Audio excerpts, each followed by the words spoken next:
প্রয়াত এবং শহীদ বেলুনিয়া বিভাগের সংগঠনের সদস্য কমরেড বাদল শীল ও অপরজন রাজ্য পরিষদের দীর্ঘদিনের কাঞ্চনপুর বিভাগের সম্পাদক প্রাক্তন সদস্য কমলকৃষ্ণ নাথ তাদেরকে স্মরণে রেখে রবিবার ত্রিপুরা ক্ষেত মজুর ইউনিয়নের উদ্যোগে মেলার মাঠ রাজ্য কার্যালয়ের রাজ্যে পরিষদের পক্ষ থেকে স্মরণ সভার আয়োজন করে।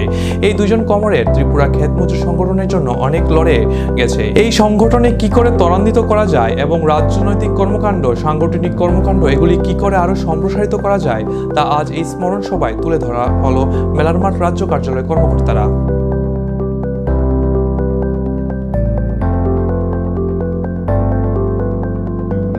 এই সময়ের মধ্যে আমাদের সংগঠনের দুইজন গুরুত্বপূর্ণ নেতৃত্ব প্রথম সারির সংগঠক প্রয়াত হয়েছেন।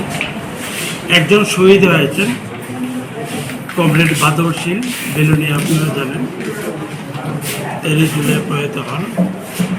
আরেকজন আমাদের রাজ্য পরিষদের দীর্ঘদিনের সদস্য ছিলেন, কাঞ্চনপুর বিভাগের সম্পাদক ছিলেন প্রায় 16 বছর, কমলকৃষ্ণ নাথ, উনি প্রয়াত হয়েছেন।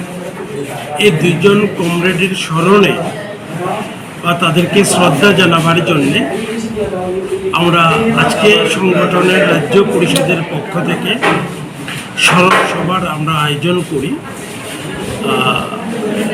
এই কমরেড দুজন সম্পর্কে আমরা স্মৃতিচারণ করব এবং এই দুজন কমরেড ত্রিপুরা ক্ষেত মজুর সংগঠন অর্থাৎ একটা শ্রেণীর সংগঠনকে শক্তিশালী করার লক্ষ্যে যে বলিষ্ঠ ভূমিকা পালন করে গেছেন, এটাকে আরও কি করে ত্বরান্বিত করা যায়, আমাদের রাজনৈতিক কর্মকাণ্ড, সাংগঠনিক কর্মকাণ্ড, মতাদর্শগত যে কর্মকাণ্ড, এটাকে কি করে আরও বিকশিত বা সম্প্রসারিত করা যায়, সেই বিষয়গুলো আজকে আমরা স্মরণ সভায় আমরা এগুলো তুলে ধরার চেষ্টা করব।